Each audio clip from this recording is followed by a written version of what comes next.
A teacher tried to steal my standardized test to give it to one of her sports students. This happened a long time ago, so there's likely no way to prove anything at this point. I need to give a little backstory before I get into the incident. I've always been exceptionally good at multiple choice tests. I wasn't a great student. I usually ended up with a B and C average. But because I read a lot and I'm a good puzzle solver, I could usually ace my tests and get away with doing no homework and still end up with a passing or even a decent grade. One exception to this was my history teacher. She was more clever than I, and her multiple choice tests often had 2 or even 3 plausible answers out of the 4 to 5 choices. Hers was the only class one failed, just barely. But I was in luck. At the time, it was possible to redo a single failing grade by taking a standardized test from the government. I took this test without studying and got a B+, so that was substituted for my actual grade. High school tests were fairly easy in general, but standardized tests for me were a complete breeze. Well, I had this particular teacher for homeroom.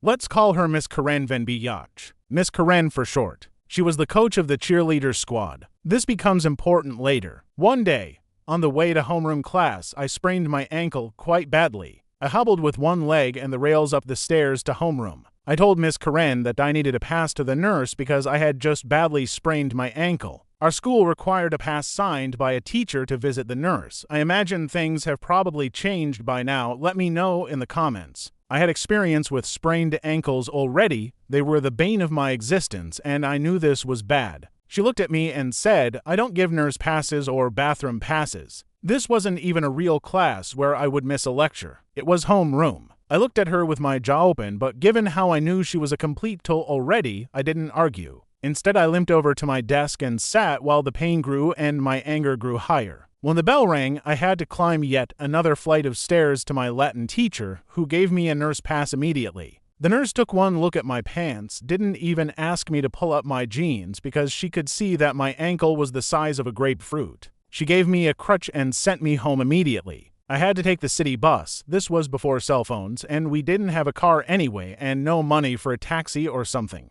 I managed thanks to the crutch. When I got home, I let my dad know what happened. I thought I was mad, but he turned red. He helped me bandage up my ankle, the whole time his face as red as Rudolph's nose. He then asked if I would be okay for a few hours, and I said yes, and he left our apartment without a word. When he got back, he told me my teacher wasn't going to be giving me trouble anymore. Being a kid, I decided to test his theory. When I hobbled into class on my crutches the next day, we had a pair at home in the middle of homeroom. I crouched up to the desk and asked Miss Karen if I could go to the bathroom. She put on this exaggerated, obsequious expression and said, "Sure, Jim, you can do whatever you want." That's not my name, just for illustration. Mission accomplished. Which leads me finally to the title of this post. When the time came around for standardized tests, we were all sent to various large classrooms that were not our normal rooms for the testing. I found myself in a room with me, about 5 or 6 other honor students, and a room full of cheerleaders and football players. Guess who the proctor for the test was?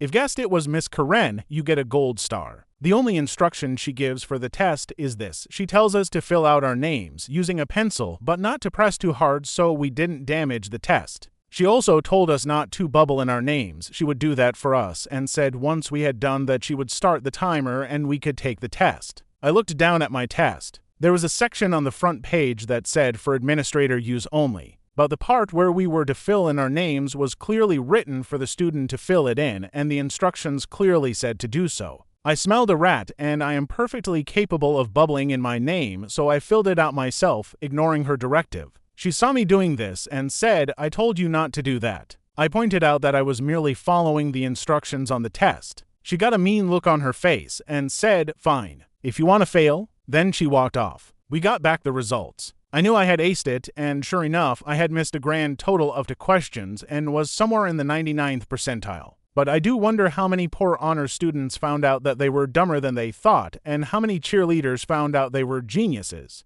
Now let's move on to the next story. Life entry: my father was always abusive. He was always a terrible father. As a child, he tried to turn me against my mother for no reason other than he felt jealous of our closeness. When he found out I was gay, the abuse got even worse. He beat me, verbally abused me, and so on. I escaped his house in my early 20s, and I thrived away from him. I went to university, became a teacher, got a little place of my own, furbished it slowly over time. It was great. In the meantime, he sold everything and started living on the road, out of hotels, traveling the country. I occasionally heard of him from my sister, that's how I know that. But then, when I was in my late 20s, the pandemic hit. I lost my job and couldn't afford to pay rent, so I was evicted. The hotels closed and my dad had to rent a house, but he had no furniture and couldn't afford to buy any, so he was sleeping in an air mattress on the ground. Out of necessity, when completely out of options, I reached out to him and proposed a deal. I had furniture and appliances, but no place to stay. He had a house but no furniture or appliances.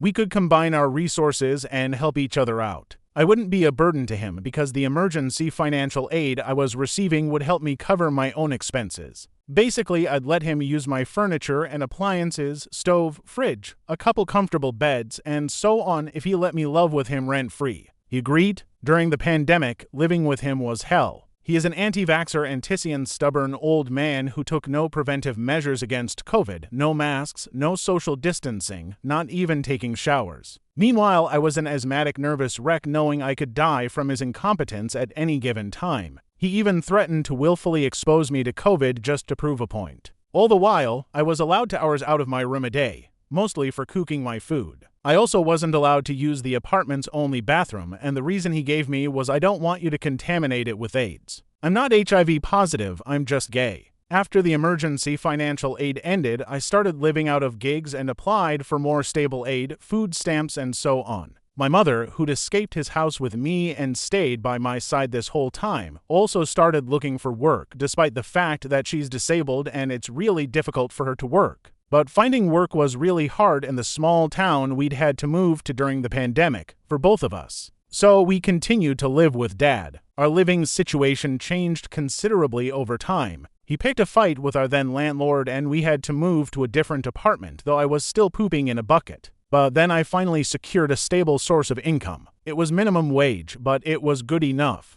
I wanted to leave then and there, but my mom convinced me to stay. He's 79 years old, he can't be left on his own, and he helped us during the pandemic. We owe him. She was always too soft on everyone. So I decided to stay and struck a deal with him. We split expenses in half. That gives me autonomy. I will not be treated like a second-class citizen in the house then. I'll have the right to use the bathroom, and he can't yell at me, berate me, or threaten me anymore. He reluctantly agreed. Now before this next part, there's some context you should know. Alcoholism runs in my family. I've been sober for over 12 years, but my father refuses to give up the booze. Well, a couple weeks after our deal, around lunchtime the toilet flush broke. Now, the landlord had been abundantly clear when we rented the apartment, if anything breaks, we have to call him. He'll fix it, to avoid any further damage. But my dad, drunk since the early morning, decided he could fix it himself, despite my protests. After hours of failing to fix it and actually making it worse, my father finally agreed to call the landlord.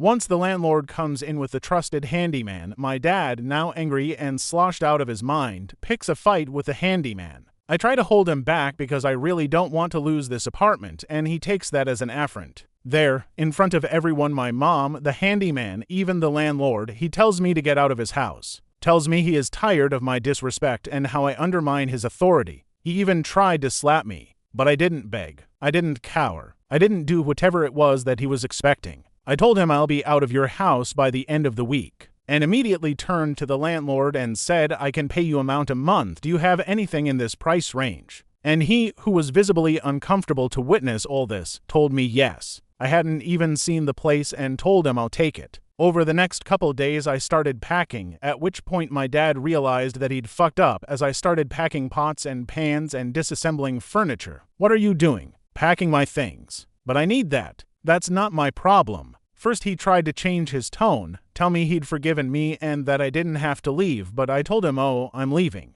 He then tried to claim the furniture and appliances were his and even called the police on me, claiming I was stealing from him. But he didn't account for the fact that I am an OCD son of a bitch and had held on to the receipts of everything I purchased. Plus, I had my mom as a witness that I really did own the furniture. Then he tried social pressure, reaching out to every one of our relatives saying I was abandoning him. I just told them he kicked me out, I'm just doing what he wanted me to. At the end of the week I left the apartment with all my furniture and appliances. He didn't have a fridge, or a stove, or a bed. I didn't even need everything. It didn't fit in my new studio apartment that I currently share with my mother because, like I said, she's disabled and I'm her caregiver. I just sold over half of it. I just didn't want him to have any of it. Like, the bed he slept in. No way I'm making my mom sleep on that thing again. Or anyone for that matter. That went to the garbage. He went right back to sleeping on an air mattress on the floor. And I could say I don't care, but that would be a lie. I do care. It brings me immense pleasure to know he is fucked. Anyways, it's been 6 months since I went no contact with my dad. I have no idea how he's doing, but I do know he picked a fight with the landlord's son-in-law and is on the verge of being evicted. Fingers crossed he ends up on the street. As for me, I'm living my best life away from his abuse. I'm 31 now, and even my mom is doing better though. When we first moved out, she called me out for being too cruel with my dad.